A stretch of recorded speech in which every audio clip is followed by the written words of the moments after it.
Leur terre était sauvage, une vaste étendue sauvage, riche en ressources naturelles et en faune, mais s'étendant sur un continent avec un terrain qui variait des climats rocheux froids du nord aux terres tempérées, plus au sud qui finissent par céder la place à un désert aride et sec. C'était la maison des premiers Américains, les tribus autochtones d'Amérique du Nord.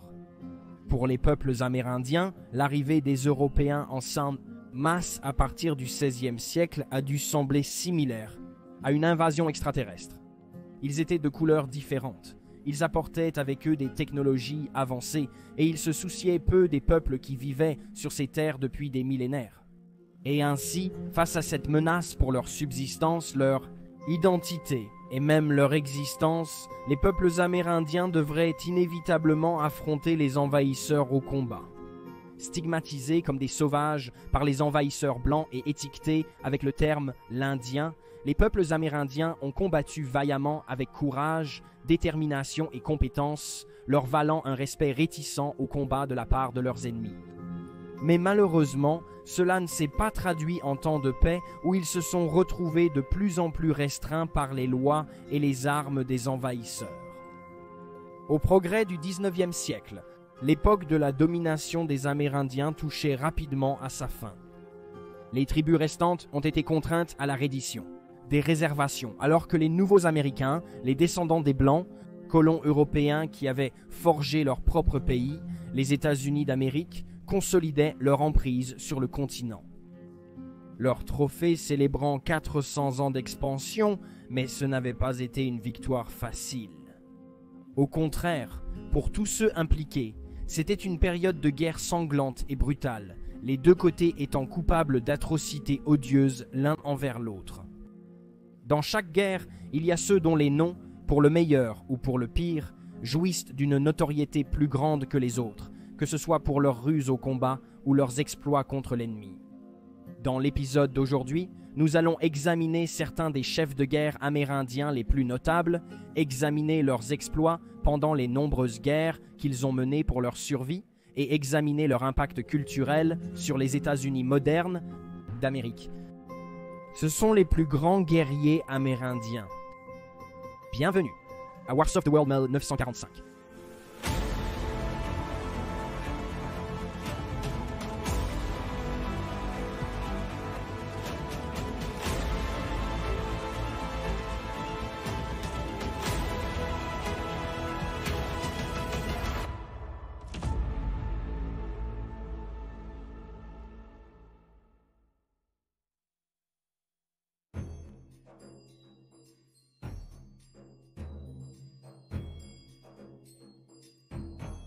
Bien que son nom ne soit pas aussi bien mémorisé que certains de ceux qui sont venus après lui. Opechaguinoff était une figure centrale dans les premiers conflits entre les Amérindiens et les Européens blancs qui cherchaient à coloniser l'endroit qu'ils appelaient le Nouveau Monde. En 1607, le premier blanc permanent, la colonie européenne a été établie dans les Amériques lorsque la colonie de Jamestown a été fondée près de la ville actuelle de Williamsburg dans l'État de Virginie. À l'époque, une tribu locale qui est devenue connue sous le nom de tribu Powhatan était la force dominante dans la région. Powhatan s'est approché des colons et a tenté d'établir des relations pacifiques avec eux. Mais en 2 ans, alors que la région connaissait l'une des pires sécheresses de l'histoire, la nature pacifique entre les deux groupes s'est lentement érodée alors que les colons anglais ont commencé à leur faire concurrence pour la nourriture et les terres agricoles. Le chef de la tribu Powhatan, un homme nommé Powhatan, dont la tribu a tiré son nom, a sévèrement réprimé les chasseurs anglais entrant sur les terres de sa tribu, qu'il considérait comme du braconnage, ce qui a failli faire mourir de faim les colons de Jamestown. Les deux parties ont rapidement eu recours à des attaques mutuelles, et les femmes et les enfants n'étaient pas épargnés par la souffrance. Ils ont été tués avec une extrême brutalité par les deux parties. Une paix précaire a été conclue lorsque la fille de Powhatan, Pocahontas, a épousé le colon John Rolfe. En 1618, Powhatan est décédé et le pouvoir a été transféré à son frère Opechacono, ce qui a marqué une rapide détérioration des relations car il cherchait à chasser les colons blancs de ces terres. Le 22 mars 1622, il a orchestré des attaques simultanées sur les plantations périphériques autour de Jamestown et sur la colonie elle-même. Les colons ont été totalement pris par surprise et certains, 350, ont été tués, soit environ un quart de la population totale de la colonie. La brutalité de l'attaque a terrifié les survivants et il a été sérieusement envisagé d'abandonner Jamestown entièrement. Mais finalement, avec la découverte de la culture rentable du tabac, ils ont décidé de rester et de se battre. Ce qui a suivi a été une longue période de guerre intermittente entre les colons de Jamestown et la tribu Powhatan sous Opechaconough. Connue sous le nom de Deuxième Guerre anglo-powhatan, les combats dureraient environ 14 ans et étaient caractérisés par des offenses annuelles des deux côtés, principalement pendant les saisons estivales. Opechaconough, peut-être poussé par son massacre précédent, a adopté une politique de lancement de raids puissants contre les colons, démontrant la supériorité de sa tribu en nombre et en brutalité et au combat. Il se retirait ensuite et laissait les colons contempler leur avenir, espérant avoir fait preuve de suffisamment de force pour les encourager à se retirer. Cependant, ce n'était pas le cas.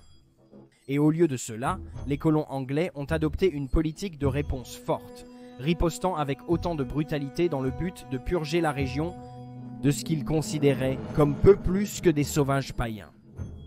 D'ici 1630, les deux côtés étaient épuisés à cause de la guerre prolongée et plusieurs efforts ont été faits pour négocier un cessez-le-feu, tous échouant jusqu'en 1632 quand une paix plus permanente a été convenue.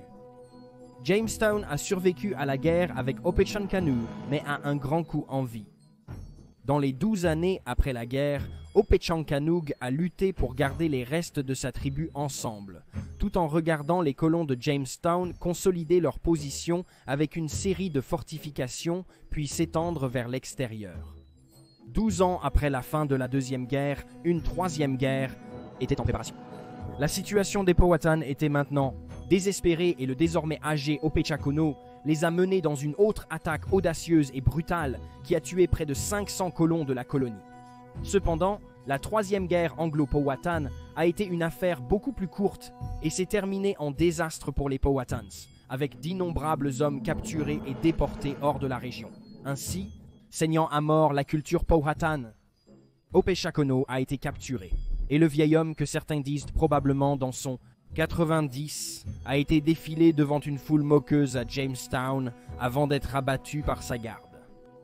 Bien que son nom n'ait pas la célébrité de certains de ceux qui sont venus après son époque, son histoire est portée à l'attention du grand public à des époques plus récentes, grâce à un renouveau intérêt pour l'histoire de Jamestown, avec des films et des émissions de télévision dépeignant les événements entourant l'histoire de la colonie.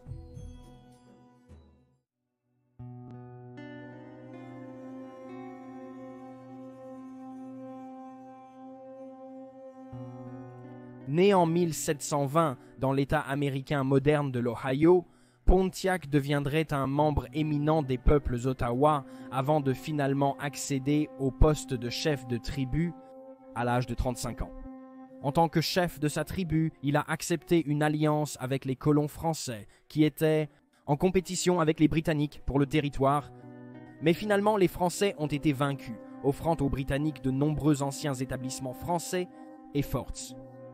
En 1760, espérant sans doute plaire aux Britanniques, il a consenti à laisser le major britannique Robert Rogers et ses hommes traverser ces terres sans être inquiétés, afin de s'emparer d'un fort français abandonné à proximité. Il a seulement demandé en retour qu'il et son peuple soient traités avec respect. Cependant, les Britanniques ont refusé à Pontiac et à son peuple la permission d'entrer dans les forts pour commercer, tandis que leurs terrains de chasse étaient rapidement érodés par une colonisation britannique agressive. Incapable de parvenir à un accord amiable avec les Britanniques, Pontiac savait que la guerre était la seule option qui lui restait, et il a donc commencé une campagne pour solliciter l'aide des tribus voisines. Grâce à ses compétences en négociation, presque toutes les tribus du lac supérieur au bas Mississippi se sont ralliées à sa cause. Et en 1762, il a commencé à planifier la guerre qui expulserait les Britanniques. D'abord, les forts britanniques seraient attaqués et détruits permettant de s'abattre sur les colonies sans défense, les brûlant jusqu'au sol et tuant leurs habitants. Les attaques ont commencé en mai de 1763, déclenchant la soi-disant guerre de Pontiac. Pontiac lui-même a choisi d'attaquer le fort à l'emplacement de l'actuel Detroit, mais l'élément de surprise sur lequel il comptait a été perdu, permettant au fort de préparer ses défenses. Cela l'a obligé à modifier son plan et à mettre plutôt le fort en état de siège. Et au cours des mois suivants, il remporterait plusieurs engagements contre les Britanniques, notamment à la bataille de Bloody Run. 250 troupes britanniques ont attaqué le campement de Pontiac, mais le chef s'y attendait et a pu les repousser. Cependant, finalement, les renforts britanniques ont réussi à lever le siège en octobre, forçant Pontiac à se retirer. Bien qu'il n'ait pas réussi à capturer ses propres cibles prévues, son plan a rencontré plus de succès dans d'autres forts qui ont été attaqués. De nombreux petits forts ont été attaqués et brûlés jusqu'au sol, tout comme les établissements qu'ils protégeaient. Ceux qui ont réussi à repousser les guerriers amérindiens se sont retrouvés assiégés. Le plan de Pontiac semblait fonctionner pendant un certain temps, mais après 3 ans de combats acharnés, les Britanniques avaient renversé la situation et Pontiac a accepté un accord de paix. Juste 3 ans plus tard, il serait assassiné par un membre de la tribu Peoria de l'Illinois, entraînant des représailles violentes contre eux par le peuple de Pontiac. Bien qu'ayant finalement perdu la guerre qui porte son nom, l'histoire de Pontiac montre à quel point il a été une menace que les peuples amérindiens représentaient pour les colons blancs quand ils étaient organisés. La guerre de Pontiac a d'abord été considérée comme une défaite pour les Amérindiens, mais les historiens soutiennent maintenant qu'il s'agissait davantage d'une impasse.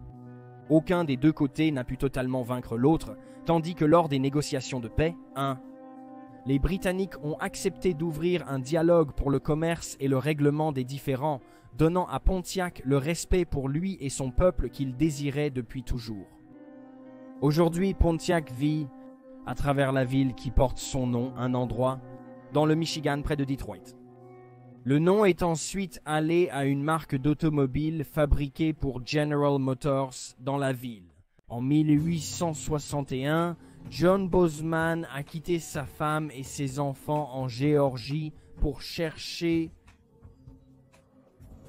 sa fortune dans la ruée vers l'or naissante du Colorado, puis plus tard du Montana. À l'époque, il n'y avait que 2 routes de l'Est menant aux régions minières du Montana, et les 2 prenaient un chemin plutôt long autour du territoire, détenu par une poignée de tribus, notamment les Oglala, Lakota. Soit par ignorance, soit avec peu de respect pour les tribus, il a décidé de forger une route plus directe à travers le territoire, créant la piste de Bozeman, qui irait de Fort Laramie dans le Wyoming, le long de la rivière Powder et jusqu'au Montana. Cette incursion a irrité les tribus, et en particulier le chef de 43 ans des Oglala, connu sous le nom de Nuage Rouge, à qui un traité avec les Américains avait promis la domination sur eux, un traité qu'il avait honoré, mais que maintenant il ne respectait plus. N'étant pas issu d'une famille de leaders, Nuage Rouge a dû gagner sa position parmi le peuple Dakota Oglala en utilisant sa personnalité puissante et sa réputation de guerrier habile. Reconnaissant que Nuage Rouge ne resterait pas sans réagir face à ces infractions, les États-Unis ont commencé à fortifier le sentier de Bozeman et donc Nuage Rouge a attaqué en 1866 après avoir obtenu le soutien des tribus voisines. Comme auparavant avec Pontiac, les conflits qui en ont résulté ont pris le nom du chef tribal senior, étant ainsi appelé la guerre de Nuage Rouge. Guerre. Durant 2 ans, les forces de Nuage Rouge ont mené une série de batailles acharnées contre les États-Unis. L'armée, les travailleurs du sentier, les civils tentant de le traverser, y compris les caravanes, dirigées par Bozeman lui-même. 3 forts américains établis le long de la route se sont à nouveau retrouvés assiégés et leur nombre a été réduit par des combats prolongés et la coupure des approvisionnements. Dans la plus grande action de la guerre, connue sous le nom de bataille de Fetterman, les forces de Red Cloud ont réussi à attirer 81 soldats américains. Des militaires dirigés par le capitaine William G. Fetterman dans une embuscade où ils ont été massacrés.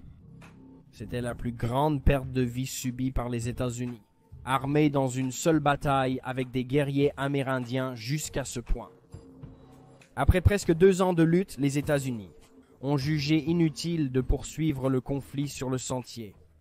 Ils ont accepté un accord de paix avec Red Cloud à Fort Laramie le 29 avril 1868. Selon le traité, les États-Unis ont cédé un territoire appartenant à la tribu des Crows qui les avait soutenus contre Red Cloud. C'était une victoire énorme, mais plutôt que de célébrer, il y avait ceux parmi son propre peuple et ses alliés, y compris son fils, qui pensaient que Red Cloud était trop accommodant avec l'homme blanc, qui encore et encore s'était avéré peu fiable. Lorsque la guerre a de nouveau menacé en 1874, Red Cloud a lutté pour une solution pacifique avec le gouvernement, même alors que le sang était versé sur les champs de bataille. Pour le reste de sa vie, Red Cloud n'a jamais abandonné sa tentative d'obtenir une reconnaissance pour sa tribu et les autres Amérindiens par des moyens pacifiques. Cela l'a aliéné de beaucoup dans sa tribu, surtout quand lui et sa femme ont embrassé le christianisme et ont été baptisés sous le nom de John et Mary peu de temps avant sa mort le 10 décembre 1909. Un fait rarement raconté concernant Red Cloud est qu'il était l'Amérindien le plus photographié de l'époque, avec environ 127 images de lui enregistrées entre 1872 et 1909. Son nom orne une ville dans un Nebraska et il a été sérieusement envisagé pour un sous-marin balistique américain lancé sous l'administration Kennedy. Cependant, il a été abandonné car on craignait que l'Union soviétique ne l'interprète mal. Il a été intronisé au Hall of Fame du Nebraska et est apparu sur un timbre de 10 cents commémoratif de grands Américains dans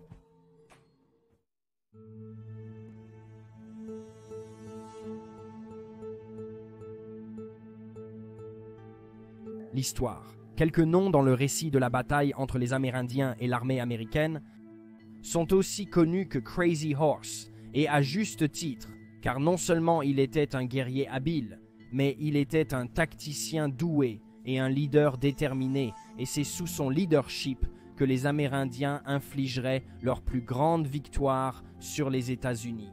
Armé, assurant son nom dans l'histoire non seulement du continent américain, mais du monde entier. Des arguments persistent toujours quant à quand l'homme que l'histoire se souviendrait comme Crazy Horse est né, mais la plupart des estimations placent sa naissance quelque part dans la période de 1840 à 1845. Comme Red Cloud, il est né dans la bande Oglala de la tribu Lakota, parfois connue sous le nom de Tenton Sioux, et il a acquis une grande notoriété parmi les rangs, malgré ses manières souvent non orthodoxes et même rebelles par rapport aux autres hommes de la tribu. Dès son plus jeune âge, il a développé une haine de l'homme blanc. Lorsque 30 soldats américains sont entrés dans son camp et les ont tous accusés d'avoir volé une vache qui en réalité s'était simplement égarée, ces soldats, sous le commandement du lieutenant John Lawrence Grattan, ont tiré à mort le chef connu sous le nom de Conquering Bear. Cela a mis en colère les Amérindiens qui se sont retournés contre les États-Unis. Soldats massacrant tous les 30 en représailles. Il y avait aussi un très profondément Crazy Horse avait aussi un côté très spirituel, et en 1854, il s'est lancé seul dans les prairies pour une quête de vision, ignorant intentionnellement les rituels requis. Après avoir jeûné pendant 2 jours, il a eu une vision d'un cavalier sans ornement qui lui a ordonné de se présenter de la même manière, avec pas plus d'une plume et jamais un bonnet de guerre. Dans la vision, on lui a aussi ordonné de jeter de la poussière sur son cheval avant d'entrer en bataille, de placer une pierre derrière son oreille et de ne jamais rien prendre pour lui-même. Il a suivi ces instructions à la lettre pour le reste de sa vie. Au moment où Red Cloud a commencé à rassembler ses forces pour résister à la construction de la piste de Bozeman, Crazy Horse était déjà un leader éminent au sein de sa tribu et a accepté de soutenir sa campagne. Crazy Horse a joué un rôle clé dans la célèbre bataille contre les forces du capitaine Fetterman. Lui et ses guerriers agissant comme l'appât qui a attiré les États-Unis, troupes dans l'embuscade tendue par Red Cloud. Cependant, Crazy Horse n'a pas toujours connu un tel succès, et il a conduit son peuple à leur propre massacre quand le 2 août 1867, il a attaqué une équipe de coupe de bois avec un nombre écrasant de guerriers. Cependant, les soldats américains qui les protégeaient utilisaient de nouvelles armes à chargement par la culasse, par opposition au type de mousquet plus ancien. Et celles-ci étaient capables d'un nombre substantiellement plus élevé de tours étant tirées en 1 minute. Connu sous le nom de combat de Wagon Box, en raison des wagons à roues utilisés par les troupes américaines pour se couvrir, plus de 50 Lakota ont été tués, certaines estimations portant le nombre à 120 morts. Alors que les hostilités touchaient à leur fin, Crazy Horse était l'un des leaders mécontents du traité de paix et des Amérindiens qui travaillaient avec le gouvernement américain. Dans les années d'après-guerre, il a mené plusieurs raids sur les tribus ennemies et a créé des problèmes pour les États-Unis. Gouvernement qui construisait maintenant leur réseau de chemins de fer reliant l'Est et les côtes ouest des États-Unis, empiétant sur les terres tribales dans le processus. Au début des années 1870, il avait déplacé sa tribu plus au nord sur les rives de la rivière Little Bighorn au Montana, se joignant à la tribu du chef Sitting Bull. Et ensemble, ils ont commencé une campagne de raid sur les forces du gouvernement fédéral. Avec les soldats américains violant les traités précédents avec les Lakota et d'autres tribus à la recherche d'or et la population autochtone menant des raids, la guerre sur les Grandes Plaines se dessinait de plus en plus près avec chaque jour qui passe. En 1873, Crazy Horse a eu sa première rencontre avec le homme dont le nom serait à jamais lié au sien, le général George Armstrong Custer. Crazy Horse est tombé sur un groupe d'hommes de Custer qui se reposaient et a tenté de voler leurs chevaux, mais les États-Unis. Les soldats l'ont repoussé, lui et ses guerriers. Sous l'encouragement et la protection des forces fédérales, les industries du chemin de fer et de l'exploitation de l'or ont afflué sur le territoire, et en 1876, les tribus ne pouvaient plus le tolérer. Davantage de tribus affluaient vers la bannière de Sitting Bull en préparation pour la guerre. En réponse, les forces américaines ont commencé à chercher lui et Crazy Horse, faisant des raids dans les villages et les camps à la recherche des leaders notoires. Le 17 juin 1876, Crazy Horse a mené une force de 1500 guerriers contre le brigadier général, la force de George Crook de 1000 troupes et 300 guerriers indigènes alliés. Connu sous le nom de bataille de Rosebud, le combat n'était pas un engagement typique pour les forces de Crazy Horse, qui étaient plus habituées aux attaques éclairs. Au lieu de cela, ils ont tenu bon dans une bataille rangée, infligeant de terribles pertes aux forces de Crook. Et bien que le général américain ait déclaré la victoire par la suite, car il contrôlait toujours le champ de bataille, la réalité était qu'il avait subi un tel coup en hommes et en approvisionnement qu'il a été contraint de se replier sur Goose Creek au Wyoming, où il pouvait se réorganiser et se réapprovisionner avant de progresser à nouveau. Cela s'avérerait crucial dans la prochaine bataille de ce que l'histoire retient maintenant comme la Grande Guerre Sioux.